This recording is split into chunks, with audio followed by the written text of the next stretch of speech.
As the sun peaks over the horizon, the warrior prepares to do battle. Again, as in competitions past, these road warriors take to the streets, to the parks, and to the tracks to prepare for the fight. It's not for the money, and it's not for the trinkets.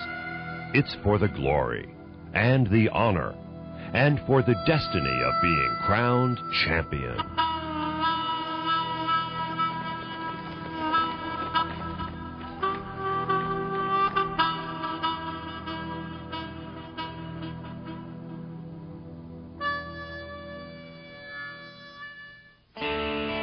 The early morning dew gave way to a brilliant sunshine in Los Gatos, California, as the opening gun sounded for the United States Corporate Athletics Association's 22nd Annual Track and Field Championship. The 99 national championships of the USCAA delivered on their reputation as one of the finest track and field events in the country. Man, it was hot.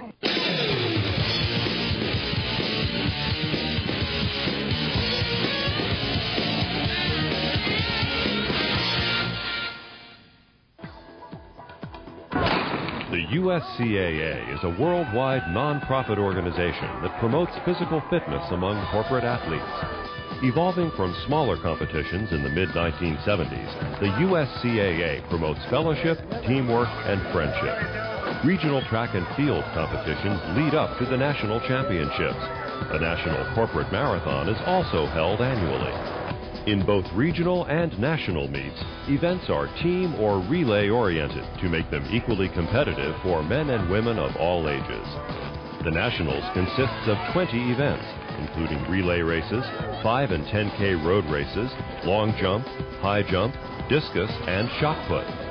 The events take into account the average company profile, with different age groupings for men and women, and races requiring various levels of management. Corporations are divided into 2 major divisions based on their number of associates. They compete only against other companies within their division. Division 1 comprises companies with 10,000 or more employees. Division 2 comprises firms with fewer than 10,000 employees. The divisions are further divided into A and AA based on an additional breakdown of number of employees. Each year, the USCAA invites a celebrity host to the Games to act as a master of ceremonies. This year, Don Bowden, the first American to break the 4-minute mile, was the honored guest. I think it's a great event because, there's becoming more and more emphasis on physical fitness now, and people are realizing that it is important as we get older to maintain our physical fitness, and I think events like this really focus on that, and also they bring the corporations together from all over the United States.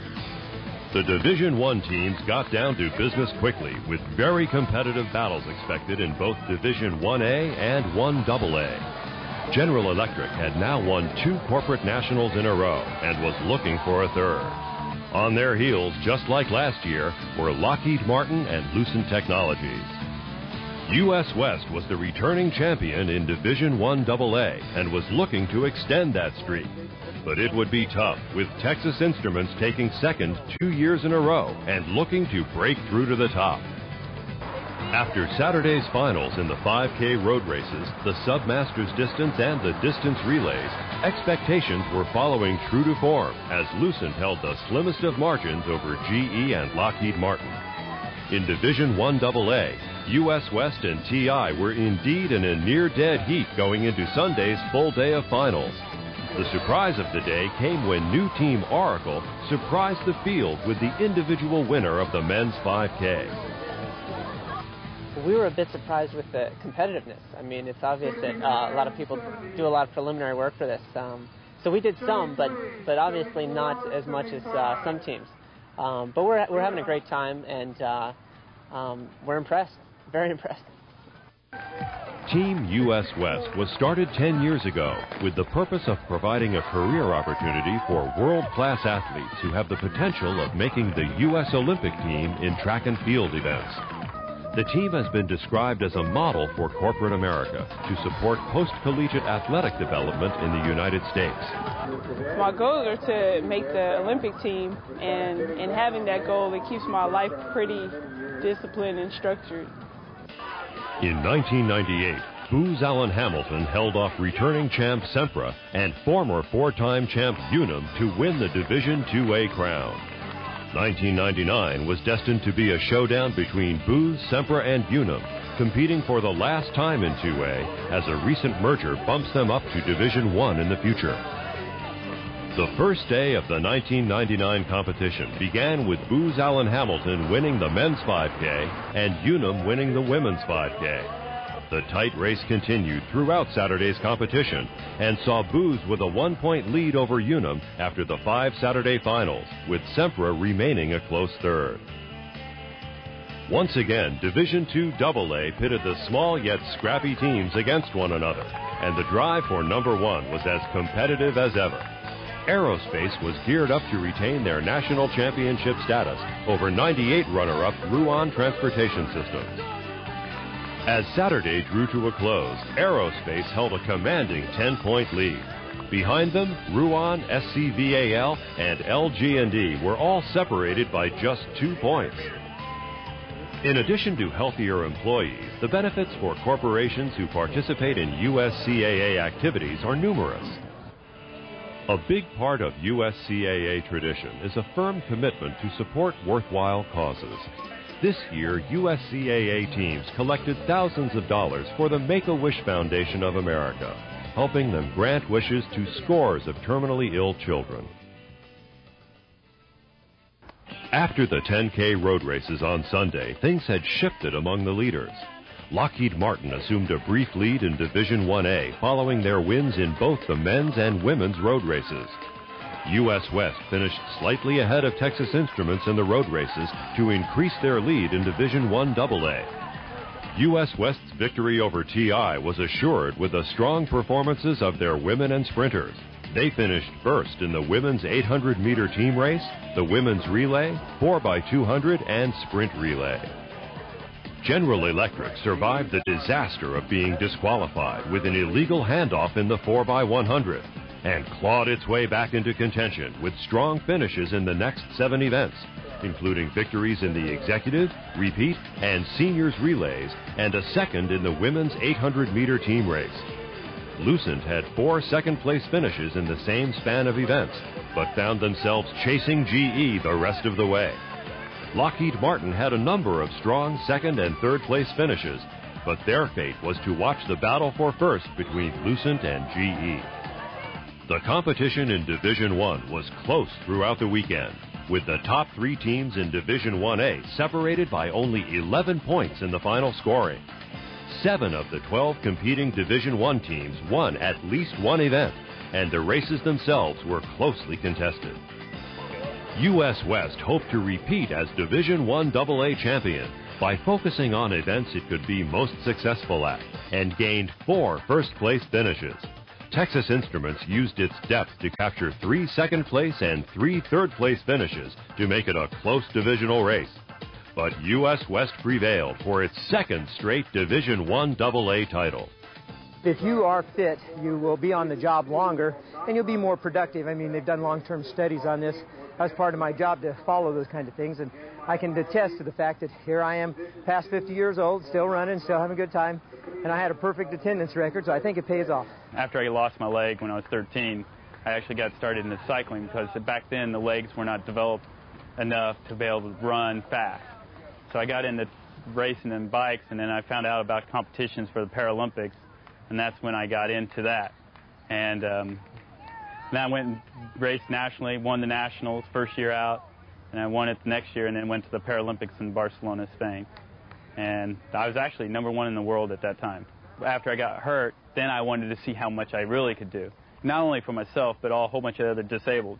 Because I went on circuits, actually talked to people about the disabilities and stuff, and got more people involved in racing and stuff. And after that, you just grow to love it, and I just want to show people that we can do, you know, disabled people can do what other people can do. Sunday's first Division IIA event saw Unum bolt in front of Booz Allen Hamilton with a record-setting 4x100 team relay. The two teams then exchanged places as the day wore on. In the late afternoon, Unum pulled in front and remained there on the strength of seconds in the President's Relay, the Masters Relay, and the Sprint Relay, while also winning the 4x200. 6 first-place victories gave Unum a 9-point victory over Booz, with Sempra a close third.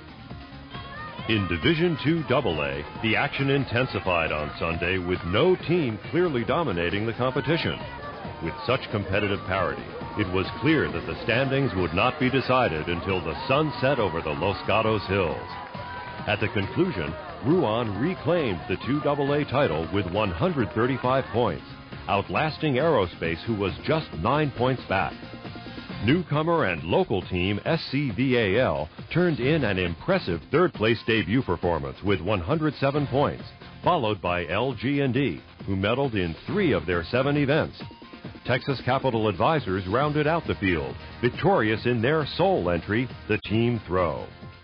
2 years ago, I went for a physical, just an annual physical, and found out I had a heart blockage in my descending artery, so they had to do a catheterization, angioplasty, put a stent in my heart. And so as soon as that was over, about 6 months later, I started running. So I've been running about a year and a half now, and just been competing for about a year. So it's all new for me. When I look at these people out here that are running, these aren't just weekend runners or weekend sprinters. These are people that take a lot of time through the week and train after they've had at least a 40 to 50 hour a week work. And to spend all that time training, I think it's wonderful that they come out here and represent the company. Not only Lockheed Martin, but all these people out here. This is truly, in my opinion, world-class runners out here. I think it's a wonderful event that they put on here. It's a great opportunity to meet other people inside your own company and also from the other companies that are our future customers. It is an uphill climb to maintain the excellence of the USCAA. As a nonprofit organization, the USCAA relies on volunteer support and corporate sponsors to keep it going strong. Many athletes pay their own way with little or no help from their firm, with the USCAA spending the small amount of corporate donation dollars on running the events. The next USCAA event is the Marathon Championship, scheduled for Las Vegas, Nevada on February 6, 2000. And don't forget, the 2000 USCAA National Championships is coming your way in Seattle, Washington, August 5th and 6th. Be there.